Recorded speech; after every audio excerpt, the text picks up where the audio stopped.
بسم الله الرحمن الرحيم. عن مالك بن صعصعة رضي الله تعالى عنه قال قال رسول الله صلى الله تعالى عليه وسلم في الحديث: فاستخرج قلبي ثم أتيت بطست من ذهب مملوءة إيمانا فغسل قلبي ثم حشي ثم أعيد. رواہ البخاری۔ نبی کریم صلی اللہ علیہ وسلم نے واقعہ معراج بیان کرتے ہوئے ارشاد فرمایا، پھر انہوں نے میرا دل نکالا اور ایک سونے کا تست لایا گیا جو ایمان سے بھرا ہوا تھا، اس سے میرا دل دھویا گیا اور پہلے کی طرح واپس رکھ دیا گیا۔ دوستو، واقعہ معراج نبی کریم صلی اللہ علیہ وسلم کے عظیم معجزات میں سے ایک معجزہ ہے، اور اہل سنت والجماعت کا یہ عقیدہ ہے کہ معراج نبی کریم صلی اللہ علیہ وسلم کو ایک مرتبہ جسمانی ہوا ہے کہ اسی جسد اطہر کے ساتھ نبی کریم صلی اللہ علیہ وسلم بیت المقدس اور پھر وہاں سے آسمان کی طرف تشریف لے گئے۔ دیکھیے، معراج کے متعلق دو لفظ استعمال ہوتے ہیں، ایک اسراء اور ایک معراج۔ قرآن کریم میں سبحان الذی اسریٰ بعبدہ اسراء کا لفظ استعمال کیا گیا ہے، احادیث میں معراج کا لفظ استعمال کیا گیا ہے۔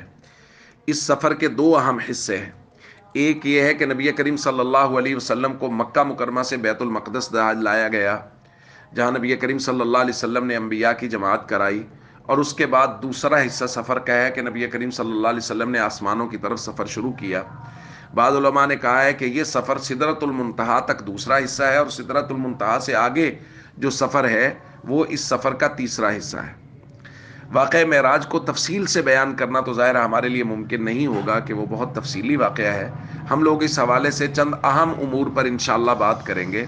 بس آج ہم ابتدائی بات کرتے ہیں کہ نبی کریم صلی اللہ علیہ وسلم رات کے وقت آرام فرما رہے تھے کہ جبریل امین آئے اور انہوں نے نبی کریم صلی اللہ علیہ وسلم کو اٹھایا۔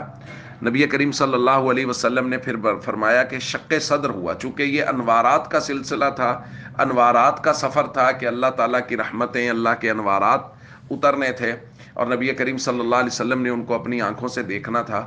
تو شق صدر ہوا اور دل کو ان انوارات سے اور اس ایمان سے اور حکمت سے بھرا گیا تاکہ وہ اللہ رب العزت کی تجلیات کو اور انوارات کو نبی کریم صلی اللہ علیہ وسلم کا دل ان کا تحمل کر سکے۔ پھر اس کے بعد حضور علیہ الصلوۃ والسلام نے فرمایا ثم اتیت بدابۃ دون البغل وفوق الحمار ابیض، سفید رنگ کا گدھے سے کچھ بڑا اور خچر سے کچھ چھوٹا ایک جانور لایا گیا جس کو براق کہا جاتا ہے، اور نبی کریم صلی اللہ علیہ وسلم نے اس کے بارے میں ارشاد فرمایا کہ جہاں نظر پڑتی تھی وہاں اس کا پاؤں پڑ جاتا تھا۔ تو اس تیز رفتار سواری پر نبی کریم صلی اللہ علیہ وسلم کو سوار کر کے یہ معراج کا سفر شروع کروایا گیا۔ انشاءاللہ اس کی تفصیلات ہم پڑھیں گے۔ والسلام علیکم ورحمۃ اللہ وبرکاتہ۔